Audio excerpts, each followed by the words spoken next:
Olá, meus amigos! Olá, minhas amigas, tudo bem com vocês? Um forte abraço! Desde já, aquele like para fortalecer o nosso canal ainda, meus amigos. Bahia 1, Fluminense 0. Desempenho do esquadrão muito abaixo, mas em termos de pontuação, excepcional, excelente, até por conta do jogo ruim do esquadrão. Então, o resultado foi muito bom. Coloca o Bahia com 5 pontos de diferença do Z4. Dá para jogar muito mais tranquilo contra a equipe do Grêmio, já que a ansiedade, o controle emocional chama atenção e é fundamental que essa turma toda do Bahia, comissão técnica e jogadores estejam tranquilos para poder trabalhar, beleza? Eu vou trazer algumas pautas aqui e a primeira é justamente o discurso do Rogério Ceni em entrevista coletiva. A informação também está no portal GE e em vários outros portais e produção de conteúdo aí no YouTube para que você possa analisar, ler, ouvir e assistir e poder analisar. O texto diz o seguinte: Ceni prefere exaltar pontos positivos do Bahia contra o Flu. Tem coisas boas para se destacar, diz o treinador do Esquadrão de Aço. Ontem nós fizemos a live pós-jogo e também colocamos a entrevista do Rogério Ceni. Ele contestou diversas perguntas realizadas pelos jornalistas. No entanto, com educação, como deve ser, né? Você pode ser contrário à opinião do outro, mas desde que você trata com educação, tudo fica dentro do âmbito da civilidade. Então o Rogério Ceni está de parabéns pelo comportamento. O Rogério Ceni também não mentiu, verdade seja dita. Deixa eu colocar aqui num tamanho maior, né? Rogério Ceni não mentiu, ele não contou mentiras. Ele defendeu um ponto de vista. Inclusive, o ponto de vista do Rogério Ceni é pró-grupo. E ele tem razão, meus amigos. Ele é gestor de uma equipe de futebol. Ele tinha que valorizar os pontos positivos, de fato, embora foram poucos pontos positivos, mas só o fato de ter vencido a partida, da forma como ela foi um ponto muito interessante e, claro e evidente, o Rogério Ceni tinha que valorizar. Antes da coletiva eu já havia falado, né, que o Rogério Ceni iria sim valorizar demais o ponto que ele conquistou, os 3 pontos que ele conquistou e deixar um pouco de lado a questão de ter jogado mal, embora ele tenha reconhecido. Mas, meus amigos, por que eu digo que o discurso do Rogério Ceni é um discurso interessante para o grupo e ele tem razão em ter feito isso? Eu, você, amigo, torcedor, produtores de conteúdo, jornalistas, repórteres, nós estamos do outro lado.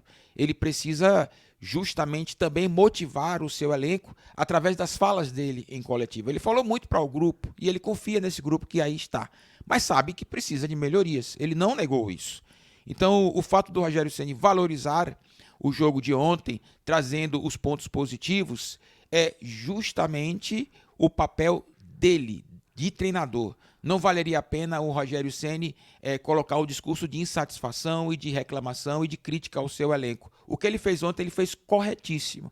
É claro que entre 4 paredes, ali dentro do CT do Bahia, ele vai conversar com o seu elenco. Mas ele fez correto em ter este posicionamento de não confrontar com os jornalistas, mas ele colocou o seu ponto de vista contrário ao que nós vimos e a muitas perguntas. O Bahia de fato jogou mal, mas o Rogério Ceni não mentiu e ele foi no outro sentido, o sentido contrário, o sentido de falar com o grupo, de motivar o grupo. Agora, ele trouxe aspectos importantes como a questão da ansiedade, do controle emocional, trouxe o jogo do Goiás, por exemplo, para trazer como exemplo, né? O Bahia tomou a virada de 4-3, mas conseguiu revirar o jogo e ele foi fundamental emocionalmente para vencer o Internacional e o Fortaleza. Os jogadores têm consciência que não fizeram um bom jogo, mas que precisam estar motivados para enfrentar o Grêmio e os próximos desafios. Então, na minha opinião, o Rogério Ceni ele foi na linha e na condução correta da coletiva. Ele não mentiu, defendeu o seu grupo como deveria fazer sim. Reta final de Campeonato Brasileiro não vale a pena expor tantas coisas e, ao mesmo tempo, o Rogério Ceni dá um recado ao grupo dizendo: estou com vocês, a gente vai jogar junto, reconheço que nós temos problemas, mas ao mesmo tempo nós podemos superá-las, beleza? Ó, outra pauta nossa, tá aqui na tela, é o Everaldo, sem dúvidas, né? Um jogo tão difícil, um jogo que o Bahia jogou muito mal. O Everaldo fez gol de centroavante.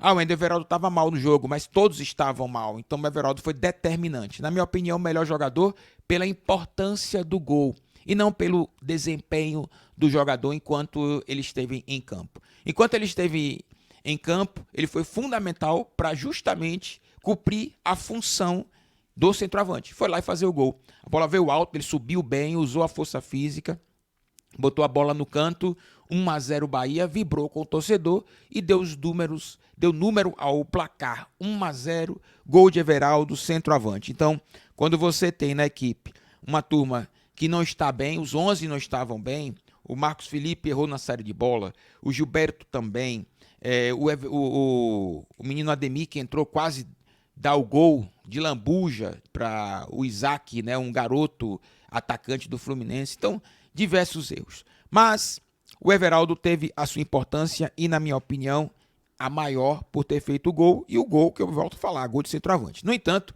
desempenho é deste atleta aqui, é o Rezende.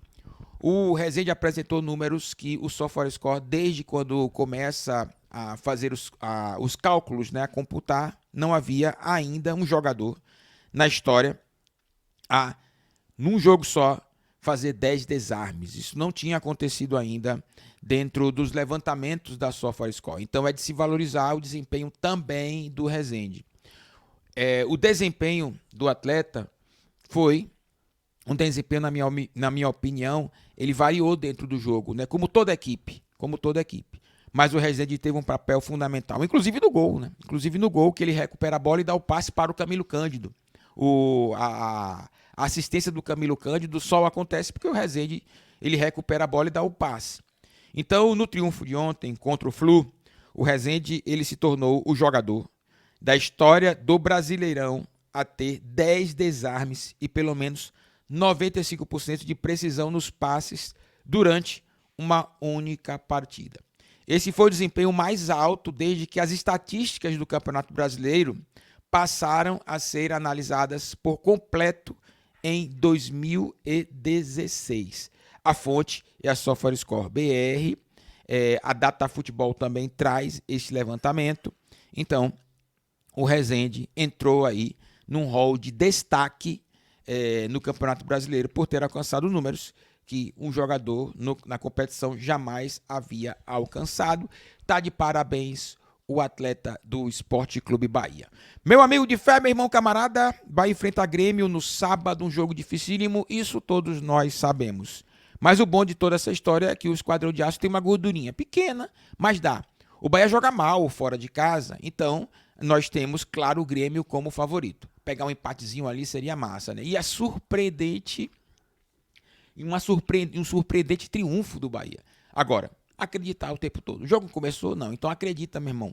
Vamos passar fluidos positivos para esses jogadores, porque não é bom para ninguém o Bahia ficar numa situação de ficar ali próximo do Z4 o tempo todo. Não é bom afastar sempre afastado ali.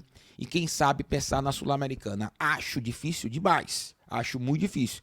Até porque o Rogério Ceni não tem um elenco justamente para conduzir o Bahia para a Sul-Americana. Se acontecer, ótimo. Mas a tendência é que não. Tomara que o Bahia permaneça na Série A e luta muito para isso. Os jogadores ontem se esforçaram bastante para chegar neste objetivo. O que dá para entender é que em 2024, o Rogério Ceni participando das ações do Bahia em contratação, dando opinião e treinando a equipe em uma pré-temporada, acredito que com um elenco mais qualificado, ele deverá fazer uma temporada muito melhor do que a de 2023. Mas é importante que o City corrija os erros. Tem capacidade para isso demais, tem muita capacidade.